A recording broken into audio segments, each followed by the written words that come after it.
ସୀତାକୁ ରାବଣ ଚୋରି କରି ନେଇଛି, କିନ୍ତୁ ମୋ ବିଦ୍ୟା ହିସାବରେ ମୋ ପାଠ ହିସାବରେ ଏ ସୀତାକୁ ରାବଣ କେବେ ଚୋରି କରି ନାହିଁ। ଜାଣ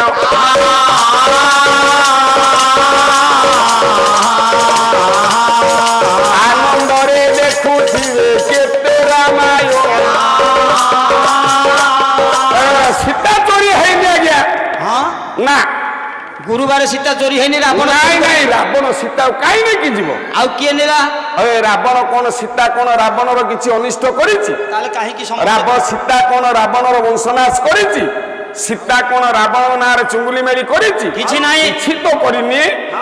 ସୀତାକୁ ସେ ରାବଣ କାହିଁ ଚୋରେଇକି ନବ? କଣ ତାହେଲେ ସଂସାର କାହିଁକି କହିଲା? ସେ କଥାଟା ଆଜ୍ଞା ହଉଛି ମିଥ୍ୟା। ମିଥ୍ୟା। ସୀତାକୁ ଆଜ୍ଞା ରାବଣ ନେବା ପାଇଁ ଆସିନି, ଆଉ ଏଇଟା ଜଗତ ଜନନୀ ବିଶ୍ୱବନ୍ଦନିଆ ମା ସୀତା, ଭଗବାନ ପଣ୍ଡିତ ମର୍ଯ୍ୟାଦା ପୁରୁଷୋତ୍ତମ ଭଗବାନ ରାମ, ୟାଙ୍କ ଉପରେ ସତ୍ୟ ଯୁଗରୁ ଗୋଟେ ଅଭିଶାପ ଅଛି। ଏ ତ୍ରେତୟା ଯୁଗରେ ଅଭିଶାପଟା ପୂର୍ଣ୍ଣ ହବ। କିଏ ଭାଇମାନେ ତ ପଳେଇଲେଣି, ଆଉ ପାଲା ସେ ହବନି ନା ନାଇଁ କି? ଆଉ କାହାକୁ ଆମେ କଣ କହିବା? କିଛି କହିବା ଦରକାର ନାହିଁ। କିନ୍ତୁ ଗୋଟିଏ କଥା କାଲି ଭାଇ କହିଲେ, ଶୁଣୁ ଯୋଉମାନଙ୍କର ପୁଅ ଝିଅ ନାହିଁ ଏ ହିସାବ ହବନି। କହିଥିଲି ଯେ କଣ ଆଉ କହିବା, ତ ଥାକ ନାହିଁ, କଣ ତାଙ୍କୁ କହିବା? ନୟାଗଡ଼ ଜିଲ୍ଲା ପରା, ନୟାଗଡ଼ ଜିଲ୍ଲା ଇଟାମାଟିରେ ଜନ୍ମ ହୋଇଛନ୍ତି କିଏ? ସେ ଯଦୁମଣି। ଆପଣମାନେ ସମସ୍ତେ ବି ବସିକି ଶୁଣୁଥିଲେ ନୟାଗଡ଼ ମାଟିର କଥା, ସମସ୍ତେ ଶୁଣିଲେ, କିଛି କହିଲେନି। ତାଙ୍କ ଘର ହଉଛି ପୋଲସରା, ଥଗଡ଼ ମଥୁରା ଗାଁ, ଗଞ୍ଜାମ ଜିଲ୍ଲାର କବି ସିଏ। ଯେତେବେଳେ ନୟାଗଡ଼ର ରାଜା ଥିଲେ ବିନାୟକ ସିଂ, ସେତେବେଳେ ଇଏ ଥିଲେ ତାଙ୍କ ରାଜକବି। ରାଜକବି ଥିଲା ଅବସ୍ଥାରେ ବିନାୟକ ସିଂ ଡାକିଲେ, କହିଲେ ଯଦୁମଣି, କହିଲେ ମଣିମା, କହିଲା ଗୋଟେ କଥା କହିବି ନା? କି କଥା? କହିଲା ତୁ ସବୁବେଳେ ଗଞ୍ଜାମରୁ ଆସିବୁ, ଏଠି ରାଜସଭା ହବ, ପ୍ରତ୍ୟେକ ଦିନ ଖରା ଅଛି, ବର୍ଷା ଅଛି, ଶୀତ ଅଛି, କାକର ଅଛି, ଆସିପାରିବୁ ନ ଆସିପାରିବୁ ସେ କଥା ଭଲ ନାହିଁ। ମୁଁ ରାଜା ଘରର ପିଲା, ଦୁନିଆ ଭିତରେ ସାରା ନୟାଗଡ଼ ଜିଲ୍ଲା ଭିତରେ ଯୋଉଠି ଦେଖିବୁ ମୋ ଜାଗା ଅଛି, ତୋତେ ଇଟାମାଟିରେ ଖଣ୍ଡେ ଜାଗା ଦଉଛି, ଏଇଠି ରହିଲେ ତୁ ଯିବା ଆସିବା କରିବା ପାଇଁ ଭଲ ହବ, ମୋ ରାଜସଭା ଭଲ ହବ। ସେ ବିନାୟକ ସିଂ ମହାପ୍ରଭୁ ଇଟାମାଟିରେ ଖଣ୍ଡେ ଜାଗା ଦେଇ ଦେଇଥିଲେ। ସେଇଦିନ ଇଟାମାଟିରେ ରହିଲେ ଯଦୁମଣି, ଆଉ ଯଦୁମଣି ରହି ସାରିଲା ପରେ କବିତା ଲେଖା ହେଇଛି। ଯଦୁମଣି ଏତେ ଇଟାମାଟିରେ ରହିଲେ, ତା ଚାରିପଟ ଗୋଡକୁ ଚାହିଁ ଦେଲେ। ଚାରିପଟେ ଚାରିଟା ଗୋଡ, ଏପଟେ ଆମର ବିଧାୟକ ଅଛନ୍ତି କିଏ ସିନା ଦୁଷ୍ମନ୍ତ ସ୍ୱାଇଁ ଖଣ୍ଡପଡା ଗଡ, ରୁଦ୍ରମାଧବ ଗାଁଟା ଦଶପଲା, ସୁରମା ପାଢି ଗାଁ ହଉଛି ରଣପୁର ଗଡ, ଏପଟେ ନୟାଗଡ଼ ଅରୁଣ ସାହୁ। ଚାରି ଗଡ ଭିତରେ ରହିଲେ ଯଦୁମଣି ପ୍ରଥମରେ ପଦଟ୍ୟାଗ ଲେଖିଦେଲେ, ଆମ ଖଣ୍ଡପଡା ଆଡୁ ଲେଖିଲେ। କଣ କହିଲେ? ଅରା ଖଣ୍ଡା ଜକ ଜକ ଖଣ୍ଡ ପଡିଆ, ଖଣ୍ଡ ପଡିଆ ରେ ଖଣ୍ଡ ପଡିଆ, ଖଣ୍ଡା ଜକ ଜକ ଖଣ୍ଡ ପଡିଆ, ଖଣ୍ଡ ପଡିଆ ରେ ଖଣ୍ଡ ପଡିଆ। ଆପଣଙ୍କ ଜିଲ୍ଲା ତାପରେ ଆପଣଙ୍କ ଅଞ୍ଚଳ କଥା ଲେଖା ହାଣଇ ମାରଇ ଦଶ ପଲିଆ, ଦଶ ପଲିଆ ରେ ଦଶ ପଲିଆ, କଉଡ଼ି ଗଣନ୍ତି ରଣପୁରିଆ, ରଣପୁରିଆ ରେ ରଣପୁରିଆ, ଏଣେ ସୁବର୍ଣ୍ଣ ଗିନାରେ ଚନ୍ଦନ ଲଗାନ୍ତି, ଇଏ ବଘେଇଲ ପାଗ ନୟା ଗଡିଆ। ସେଇଦିନଠୁ ଯଦୁମଣି ମହାପାତ୍ର ହଉଛନ୍ତି ଆପଣ ନୟାଗଡ଼ ଜିଲ୍ଲାର କବି ବୋଲି ବୋଲେଇଲେ, କିନ୍ତୁ ପ୍ରକୃତରେ ଘର ହଉଛି ଆଜ୍ଞା ଗଞ୍ଜାମ। ଛାଡ଼ନ୍ତୁ ସେ କଥା। ହେ ବିଦଗ୍ଧ ସମବେତ ସଜନ ମଣ୍ଡଳୀ, ଭଗବାନ ମର୍ଯ୍ୟାଦା ପୁରୁଷୋତ୍ତମ ରାମଙ୍କର ପଣ୍ଡିତ ଧର୍ମପତ୍ନୀ ସୀତା, ସୀତାଙ୍କୁ ଚୋରି କରିନି ଆଜ୍ଞା ରାବଣ। କଣ କହୁଛନ୍ତି ଆଜ୍ଞା? ଯାହା କହିବା କଥା କୁହ, ମୁଁ ଜାଣିଥିଲେ କହିଦେବି, ମୋ ଦେହଟା ଟିକେ ଭଲ ନାହିଁ କାଲିଠୁ। ଆଉ ଯଦି 4 ଦିନ ପାଲା ଭିତରେ ମୋ ବାପାଙ୍କୁ ଖାଲି ମୁଁ କହିବା କଥା, ନହେଲେ କହିନଥାନ୍ତି। ନାଇଁ ମତେ ହାତ ଯୋଡନ୍ତୁନି ଆପଣ। ହଁ ମୁଁ ଜାଣିଛି। 4 ଦିନ ପାଲା, 4 ଦିନ ପାଲାରେ ମୁଁ ଗାଇଲି 3 ଦିନ ପ୍ରଥମ ଧାଗ। କୋଉ ଦିନ ଇଏ ପାଲା ସଂସ୍ଥା ହୁଏ? କହୁଥିଲି ବାପା, ମୁଁ ଯୋଉଠି ଗଲେ ମତେ ବେଶୀ ଖଟାନ୍ତି।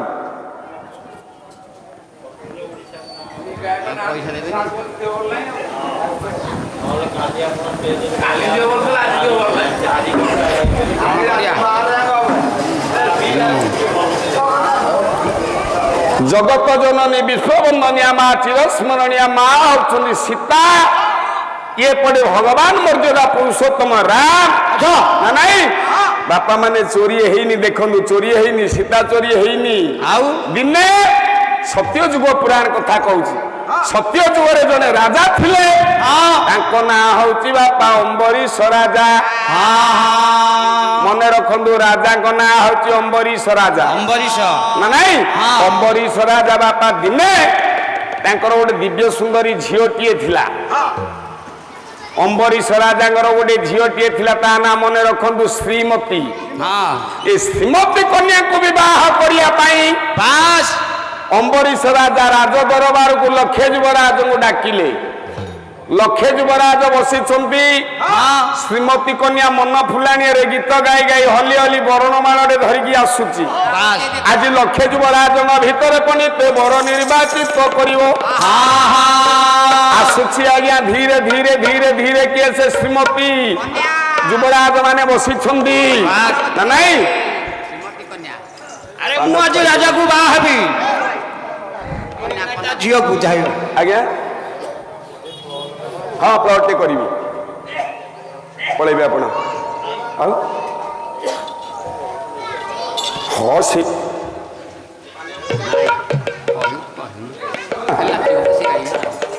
ନାଇଁ ଯେ ମୋ ମନ ହଉଛି ଖାଇବା ପାଇଁ। ଆଉ ପାନ କଡ଼ା ଯେତେବେଳେ କମ୍ ପଇସା ଥିଲା ସେତେବେଳେ ମୁଁ ଖାଇଛି, ଆଉ ମୁଁ ନାଇଁ ଆପଣ ଖୁଆଇଦେଲା ମୋ ମନ ଯେତେବେଳେ ଖାଇବି ନା। ଆଉ ପାନ ସିନା ଏବେ 50-60ରେ ପହଞ୍ଚିଲାଣି। କବି ସମ୍ରାଟ ଭଞ୍ଜ 1680 ମସିହାରେ ଏକ ପାନ ଥିଲା 60-70। ହଁ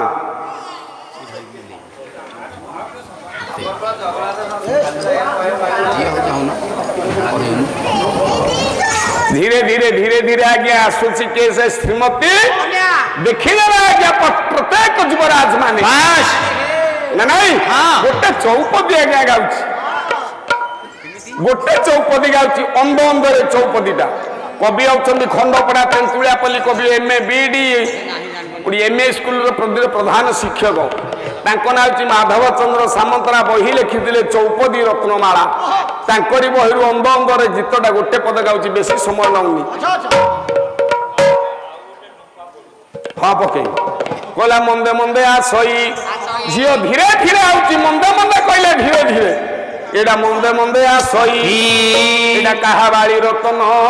ମନ୍ଦେ ମନ୍ଦେ ଆସଇ କାହା ବାଡ଼ି ରତନ, ମନ୍ଦେ ମନ୍ଦେ ଆସଇ କାହା ବାଳି ରତନ। ମନ୍ଦେ ମନ୍ଦେ ଆସଇ। ଧୀରେ ଧୀରେ ଆଉଛି ଏ ଝିଅଟା ଶ୍ରୀମତୀ ଅମ୍ବରୀଶ ରାଜାଙ୍କର ଝିଅ। କହିଲା ଏଇଟା 15 ବୟସୀ ମନ୍ଦର ଉରଜା। 15 ବୟସୀ ମନ୍ଦର ଉରଜା। 15 ବୟସୀ ମନ୍ଦର ଉରଜା। 15 ବୟସୀ ମନ୍ଦର ଉରଜା। ହଉଛି ପଇସା ରଣପୁରରେ ବେଶୀ। ରେଜା ପଇସା ମୋ ବୁଢୀ ଧରିକି ଆଇଛି। ଅସୁବିଧା ନଥିଲେ ମୁଁ କାହିଁ ଗର୍ଜନ କରୁଛି? କି କଥା।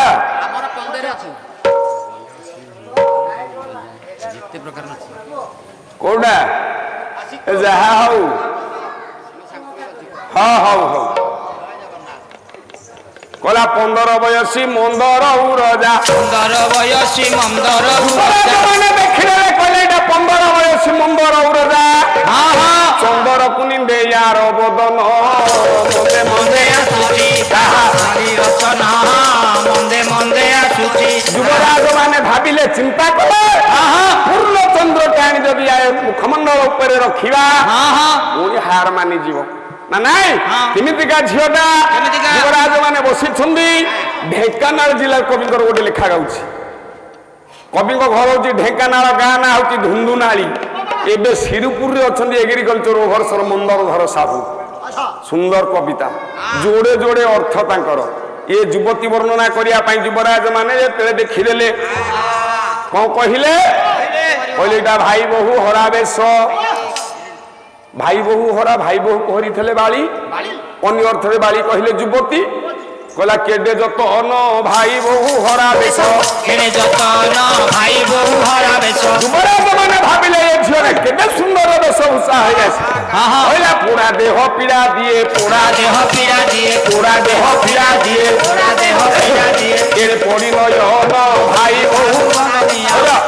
পোড়ା ଦେହ କହିଲେ କନ୍ଦର୍ପ ୟା ଉପରେ ଦୃଷ୍ଟି ପଡ଼ିଲେ କନ୍ଦର୍ପ ଶରୀରକୁ ପୀଡ଼ା ଦବ ବୋଲା ତିନି ବାପର କୁମର ଭଣ୍ଡାର ଏ ସୁନ୍ଦରୀର ସୁନ୍ଦରୀର ଭଣ୍ଡାର ଏ ସୁନ୍ଦରୀର ତିନି ବାପର କୁମର ଭଣ୍ଡାର ଏ ସୁନ୍ଦରୀର ଭଣ୍ଡାର ଏ ସୁନ୍ଦରୀର ତିନି ବାପର କୁମର ତିନିଟା ବାପର ତିନିଟା ବାପଠୁ ଜନ୍ମ ହେଇଛି ଗୋଟେ ପିଲା ସେ କିଏ ତିନିଟା ମାଠୁ ଜନ୍ମ ହେଇଛି ଗୋଟେ ପିଲା ତିନିଟା ମାଠୁ ଗୋଟେ ପିଲା ଚାଲିଛି ଆପଣ ମାନେ ତ ପାଲା ବହୁ ସମୟ ଦେଖୁଛନ୍ତି ବଡ ବଡ ଗାୟକ ମାନେ ଗଲେଣି ତିନିଟା ବାପଠୁ ଜନ୍ମ ହେଇଛି ଜଣେ ତିନିଟା ମାଠୁ ଜନ୍ମ ହେଇଛି ଆଜ୍ଞା ଜଣେ କେମିତି ଜାଣିବା ଯାହାର ପିଲେ ପଇସା ବଡ ବଡ ପଇସା ଆଣିକି ଦେଇଦେଇକି ଶୀଘ୍ର ଯିଏ ଯାହା ଦବା କଥା କାଳେ ଦେଇଦିଅ ନାରାୟଣ ଭଗବାନ ମା ତାରା ଦେଇ ସର୍ବାରିଷ୍ଟ ଖଣ୍ଡନ କରି ଚଲା ପଥ କୁସୁମିତ କରନ୍ ବୋଲ ସର୍ବ ଆନନ୍ଦିତ ହରି ବୋଲ ହଁ ଆଉ କିଏ ଅଛ ଆଣିକି କାଳେ ଦେଇଦିଅ ସିଏ ତ ମୁଣ୍ଡିଆ ମାରିବାକୁ ତା ଇଚ୍ଛା ନାହିଁ ତାକୁ ଜବରଦସ୍ତ ହଉଛି ମୁଣ୍ଡିଆ ମାର ନାଇଁ ତିନି ବାପର କୁମର ତିନିଟା ବାପଠୁ ଗୋଟେ ପିଲା ଜନ୍ମ ହେଇଛି ସମସ୍ତେ ଆପଣ ମାନେ ଜାଣିଛନ୍ତି ଖାଲି ୟାର ଆଶ୍ଚର୍ଯ୍ୟ ଭଳିଆ ଚାହୁଁଛନ୍ତି ତିନିଟା ବାପଠୁ ଜନ୍ମ ହେଲା କିଏ ଭଗବାନ ମର୍ଯ୍ୟାଦା ପୁରୁଷୋତ୍ତମ ରାମଙ୍କର ପରମ ଭକ୍ତ ହନୁମାନ ହନୁମାନ ସେ ତିନିଟା ବାପ ହନୁମାନର ପଣ୍ଡିତ ତିନିଟା ବାପ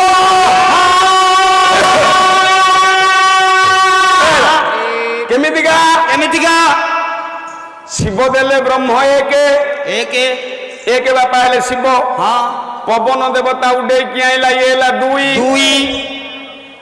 ଅଞ୍ଜନା ଗର୍ଭରୁ ହନୁମାନ ଜନ୍ମ ହେଇସାରିଲା ପରେ ସେ କେଶରୀ ବାଳନର ପାଳନ କଲା କେଶରୀ ନନ୍ଦନ ସେଥି ଯୋଗୁ ଡାକନ୍ତି ତିନିଟା ବାପ ନା ଭୁଲ କହିଲେ ଆଜ୍ଞା ଏକ ହେଇଗଲା ଆ ପାଲା ତମେ ଶୁଣନି କେତେବେଳେ ମୁଁ ଯାହା ଦେଖୁଛି ଆଉ ମୁଁ ତିନିଟା ବାପ କହିଲି ଯେ ଆଜ୍ଞା ମୋର ବାପା ମୋର ହଁ କରିସାରିଲେଣି ସଂସାର ଭିତରେ ବିଶ୍ୱ ବ୍ରହ୍ମାଣ୍ଡ ଭିତରେ ହନୁମାନର ଯେତିକିଟା ବାପା ଏ ପୃଥିବୀରେ କାହାର ସେତେଟା ବାପା ନଥିବ କଣ କହୁଛ କେତେ ହନୁମାନର ବାପା ସଂଖ୍ୟା 3 ନୁହଁ ଆଉ ପଣ୍ଡିତ 51ଟା ବାପା ତୁ ହନୁମାନ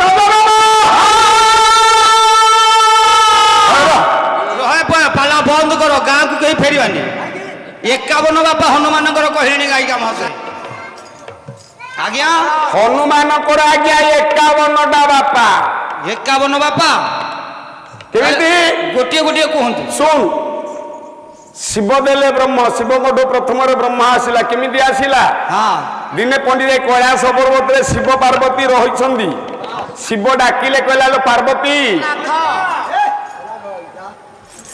ପାର୍ବତୀ କି ଆଜ୍ଞା ମଙ୍ଗଳମୟ ଭଗବାନ ଶିବ ଯେତେବେଳେ ଡାକିଦେଲେ ଶିବ କହିଲେ ପାର୍ବତୀ ଆମେ ଟିକେ ବୁଲିବା ପାଇଁ ଯିବା ମୋ ପାଖେ ପାଖେ ଆସ ଜଙ୍ଗଲ ପରେ ଜଙ୍ଗଲ ଅତିକ୍ରମ କଲେ ସମୟ ନଉନି ଶୀଘ୍ର ଶୀଘ୍ର ଯିବା ଭଗବାନ ମଙ୍ଗଳମୟ ଭଗବାନ ଶିବ କହିଲେ ହେ ପାର୍ବତୀ ଏ ଜଙ୍ଗଲ ଭିତରେ କଣ ଗୋଟେ ଦେଖୁଛ ଦେଖିଲ କାଇଁ ମୁଁ କଣ ମତେ ଦିଶୁ ଭଲରେ ଦେଖ ଟିକେ ଏଟା କଣ ଭାଲୁ ଆଜ୍ଞା ଭାଲୁ ଯୋଡିଏ ଦେଖୁଛି ମୁଁ ଯୋଡିଏ ଭାଲୁ ମଙ୍ଗଳମୟ ଭଗବାନ ଶିବ ପାର୍ବତୀ ଯେତେବେଳେ ପଚାରିଲେ ସାପ ପାର୍ବତୀ କହିଲେ ଗୋଟେ ଭାଲୁ ଭାଲୁ ଆଣି କ୍ରୀଡ଼ା କରୁଛନ୍ତି ଭାଲୁ କ୍ରୀଡ଼ା କରୁଛନ୍ତି ଭାଲୁ ଆଉ ଗୋଟେ ଭାଲୁ ଆଣି ଗୋଟେ ପୁରୁଷ ଭାଲୁ ଗୋଟେ ସ୍ତ୍ରୀ ଭାଲୁ ୟାଙ୍କ ଭିତରେ ଦାହିକ ପ୍ରେମ ହଉଛି ଶିବ ତ ଦେଖିଲେ ଶିବ କହିଲେ ପାର୍ବତୀ ଗୋଟେ କଥା ରଖିବ ତମେ ଟିକେ ଭାଲୁ ଆଣିବ ହଁ ମୁଁ ଟିକେ ଭାଲୁ ହେବି ଏରା କୋଉ କଥା କହୁଛ କହିଲ ମଙ୍ଗଳମୟ ଭଗବାନ ଶିବ ଯେତେବେଳେ ବାଧ୍ୟ କଲେ ଭାଲୁ ଆଣିକି ହେଲେ ପାର୍ବତୀ ମଙ୍ଗଳମୟ ଭଗବାନ ଶିବ ଆଜ୍ଞା ହେଲେ ଭାଲୁ ଭାଲୁ ଭାଲୁ ଆଣିକି କ୍ରୀଡ଼ା ହେଲା ଶିବ ପାର୍ବତୀଙ୍କର ଗୋଟେ ଦିବ୍ୟ ସୁନ୍ଦର ଭାଲୁ ଜନ୍ମ ହେଲା ସେଇଟା ତୃତୀୟ ଯୁଗରେ ଅଛି ତାର ନାମ ଏଇଠାରୁ ଜମ୍ବବାନ ହେଲା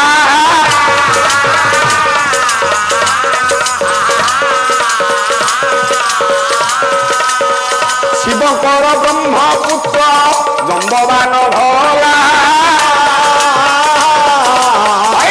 ରାମଚନ୍ଦ୍ରଙ୍କର ଅଷ୍ଟମରେ ସେନା ଭିତରେ ଯୋଉ ଜମ୍ବବାନ ସିଏ ହେଲା ଶିବଙ୍କ ପୁଅ ପଣ୍ଡିତ ସଂସାରରେ ମଙ୍ଗଳମୟ ଭଗବାନ ଶିବ ଡାକିଲେ କହିଲେ ପାର୍ବତୀ ନିଜ ରୂପ ଧରି ଆଗକୁ ଯିବା ନିଜ ରୂପ ଧରି ଆଗକୁ ଗଲେ କହିଲେ ଏପଟେ କଣ ଦେଖୁଛ କି ଏପଟେ ମୁଁ ତ ଦେଖୁଛି ଭାଇମାନେ ବସି ସବୁ ପାଲା ଦେଖୁଛି ସେଟା ଜଙ୍ଗଲ ମନେ କରିକି କୁହ ସେପଟେ ତ ଗାଡି ଗୁଡିଏ ଥୁଆ ହେଇଛି ଆଉ ଟିକେ ଲକ୍ଷ୍ୟ କର ଆଗକୁ ଟିକେ ଆଉ ଲକ୍ଷ୍ୟ କରିବି ହଁ ମୁଁ ଦେଖୁଛି ଯୋଡିଏ ମାଙ୍କଡ ଏବଂ ମର୍କଟ ଏବଂ ମର୍କଟି ଦୁଇ ଜଣ ଯାକ କ୍ରୀଡ଼ା କରୁଛନ୍ତି। ହଁ ହଁ ମଙ୍ଗଳମୟ ଭଗବାନ ଶିବ ଯେତେବେଳେ ଦେଖିଦେଲେ କହିଲେ ପାର୍ବତୀ ତୁ ଟିକେ ମର୍କଟି ହ ମୁଁ ଟିକେ ମର୍କଟ ହେବି।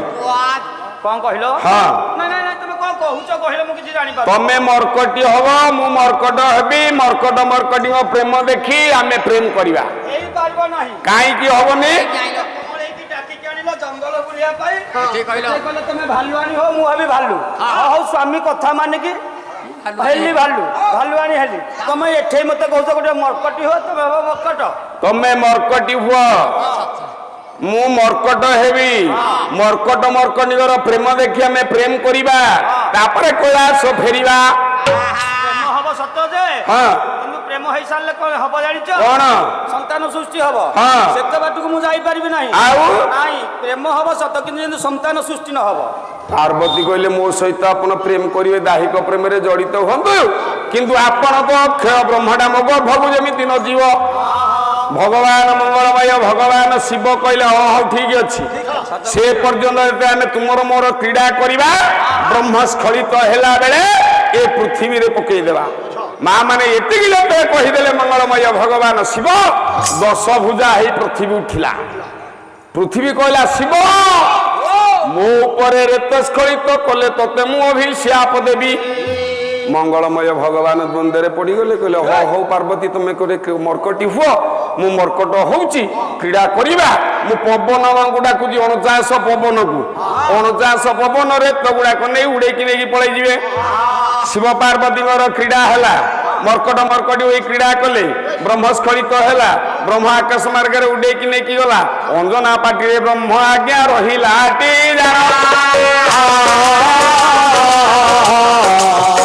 ଆନନ୍ଦରେ ଜନ୍ମ ହେଲେ ଜୟବୀର ହନୁମାନ। ହେଇଗଲା 51 ଜଣ ବୋପା। ଶିବ ଦେଲେ ବ୍ରହ୍ମ ପବନ ଉଡେଇକି ଆଇଲା। କେତେ ପବନ ଉଡେଇକି ଆଇଲା? 49ଟା ପବନ 49ଟା ବୋପା। ଶିବ ହେଲେ 150 କେଶରୀ ବାନର ପାଳନ କଲା 51 ଜଣ ହେଲା। ଆଶୀର୍ବାଦ ଦେଉଥିବେ ସିନା ସତୀୟ ପୀର। ଭୁଲ କହିଲେ ଆଜ୍ଞା ହେଲା 51 ନା ହେଲାନି? ପାଣିରେ ପଳେଇଛନ୍ତି ସିଏ ଆଉ ଆଜ୍ଞା ହେଲାଟି? ନାଇଁ ନାଇଁ ହେଲାନି ନା ମନକୁ ପାଇବ କେମିତି? 49 ପବନ କଣ ମର୍ତ୍ତ୍ୟରେ ବୁଲୁଛି ଖାଲି ଆଉ ସ୍ୱର୍ଗ ଲୋକ ବଞ୍ଚିଲେ କେମିତି ପାତାଳରେ ବଞ୍ଚିଲେ କେମିତି? ପବନ କଣ ଖାଲି ମର୍ତ୍ତ୍ୟରେ 49ଟା ପବନ ବୁଲିଲା? ଆପଣ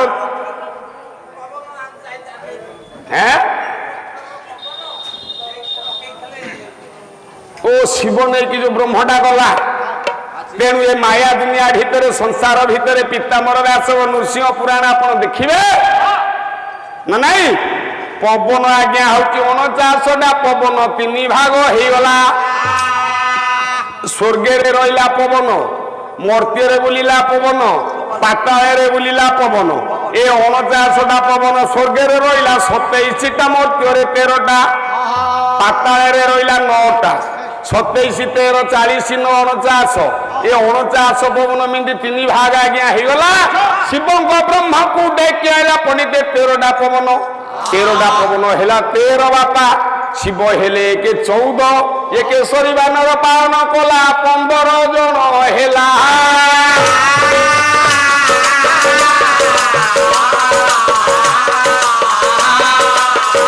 ଆନନ୍ଦରେ ଶୁଣୁଥିବେ ତ ସମୀକ୍ଷା ମୂଳକ ପାଲା।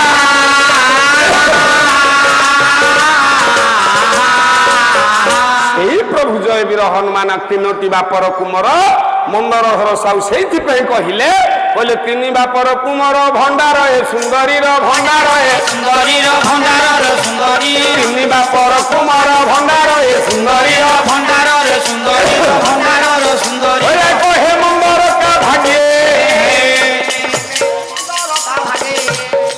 ଦେବ ଚୁମ୍ବନ ଭାଇ ବୋଉ ଧରା ଦେଶ।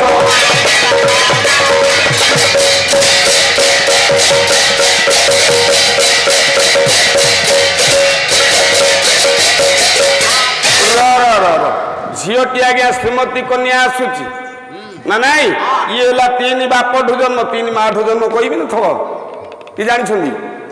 ତିନିଟା ମାଠୁ ଜନ୍ମ ହେଇଛି ବିରାଟ ବଡ କ୍ଷତ୍ରିୟ ଜଣେ କିଏ କହ ହଁ ଜରାସନ୍ଧର ଆଜ୍ଞା ତିନିଟା ମା ସୁମତି ଚାରୁମତି ଜାରା ରାକ୍ଷସୀ ବାପା ନା ହଉଛି ବୃହଦତ୍ତ ମହାଭାରତ ଦେଖିବେ ନା ନାଇଁ ଶ୍ରୀମତୀ କନ୍ୟା ପଳେଇ ଆସୁଛି ଯୁବରାଜ ମାନେ ବସିଛନ୍ତି ସବୁ ଶ୍ରୀମତୀ କନ୍ୟା ଯେତେବେଳେ ଦେଖିଦେଲା ବର ଆଜି ନିର୍ବାଚିତ କରିବ ବରଣମାଳ ଟେ ଧରିଛି ଏ ତ ବାଦ ପାଲା ଆଉ ନାଇଁ ନା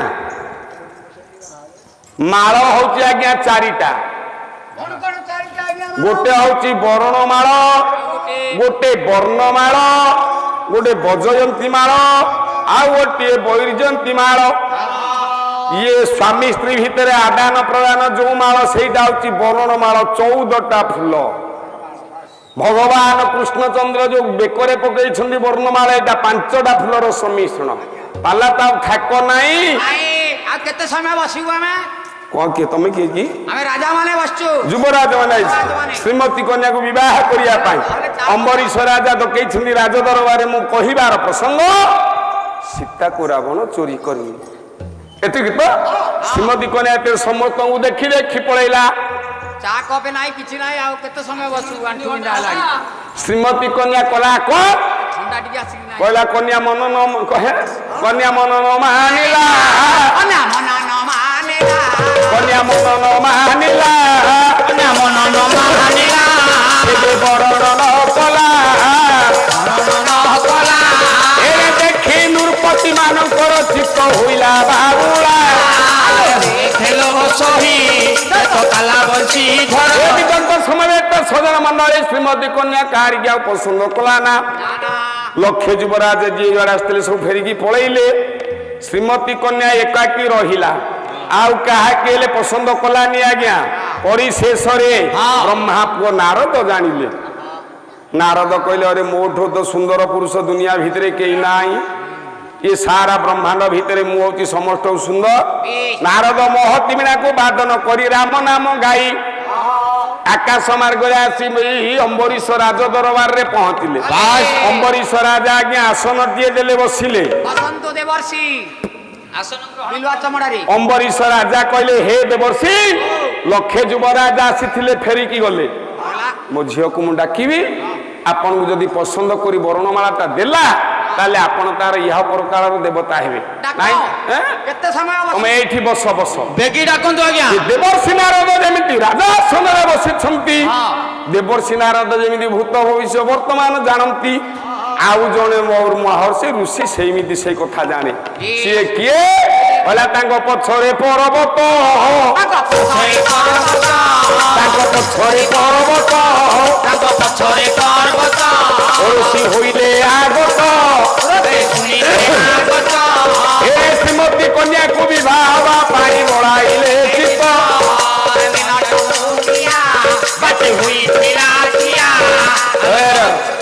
श्रीमती कन्या को विवाह करने पर्वत बस्तुओ सी देले मत देले हाँ गरम पानी था श्रीमती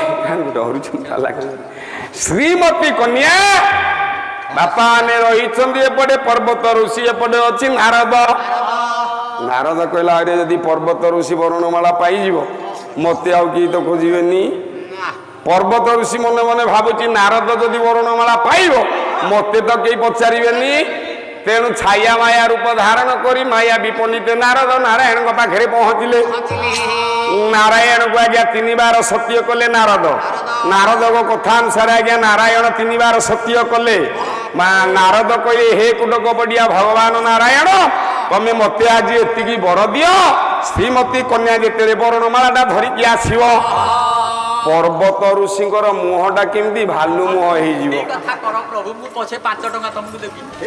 भगवान नारायण अस्तु करदेले नारद खुशी होगला कहला जहा गोटे काम एत दिन के श्रीमती कन्या वर्णमाला आईला बेले यहाँ भालू होगी बस मत सी निश्चित बह कर देवर्षि नारद नारायण प्रत्यागमन कले ना नाई परे पर्वत ऋषि जाई पहुँचले सी सेमती 3 बार सत्य करदेले कहले प्रभु श्रीमती कन्या वर्णनाटा धरिकी आसला बेले ये नारद मुह केमती मांकड़ मुह